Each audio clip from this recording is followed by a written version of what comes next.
கிறிஸ்துவுக்குள் அன்பான தேவனுடைய பிள்ளைகளே, இந்த காலை பொழுதுல நல் வாழ்த்துக்களை நான் தெரிவித்துக் கொள்கிறேன். தேவனுடைய கிருபையும் சமாதானமும் உங்களுக்கு உண்டாவதாக. தேவன் உண்மையுள்ளவர். நாம் உண்மை இல்லாதவர்களாய் இருந்தாலும் அவர் உண்மையுள்ளவராயிருக்கிறார்.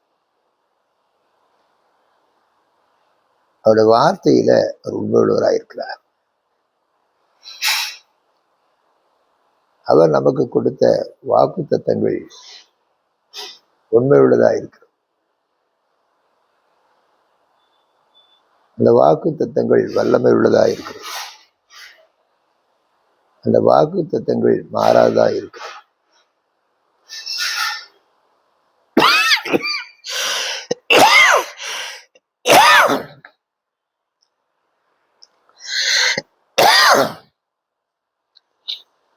அந்த வாக்கு தத்தங்கள்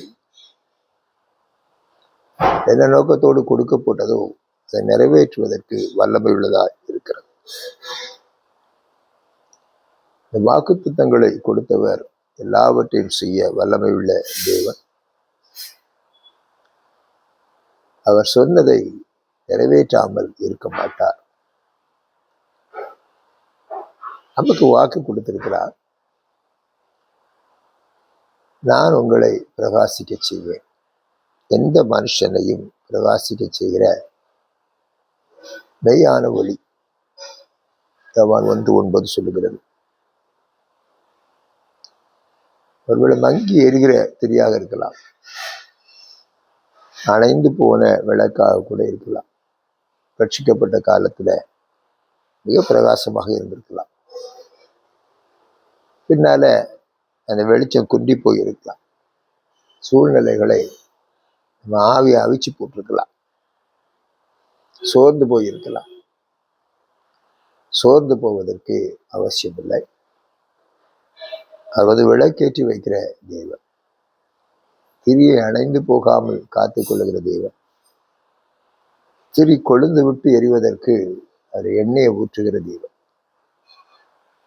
அதனால உங்க வாழ்க்கையில ஒருவேளை இன்னைக்கு சோர்ந்து போயிருப்பீங்கன்னா, காலையிலேயே ஒருவேளை அசந்து போயிருப்பீங்கன்னா, இன்னைக்கு ஆண்டவர் சொல்ற எழும்புங்க அப்படிங்கிறார்.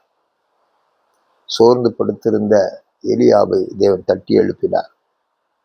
செய்ய வேண்டிய பணியை செய்வதற்கு அதை உற்சாகப்படுத்தினார், நடத்தினார். அந்த தேவன் இன்னைக்கு உங்களோடு கூட இருக்கிறார். அவர் அப்படியே உங்களுடைய வாழ்க்கையிலும் அற்புதமான காரியங்களை செய்வார். எழும்புங்கள், பிரகாசியுங்கள், கர்த்தர் மகிமையான காரியங்களை செய்வார். ஆமேன், ஆமேன்.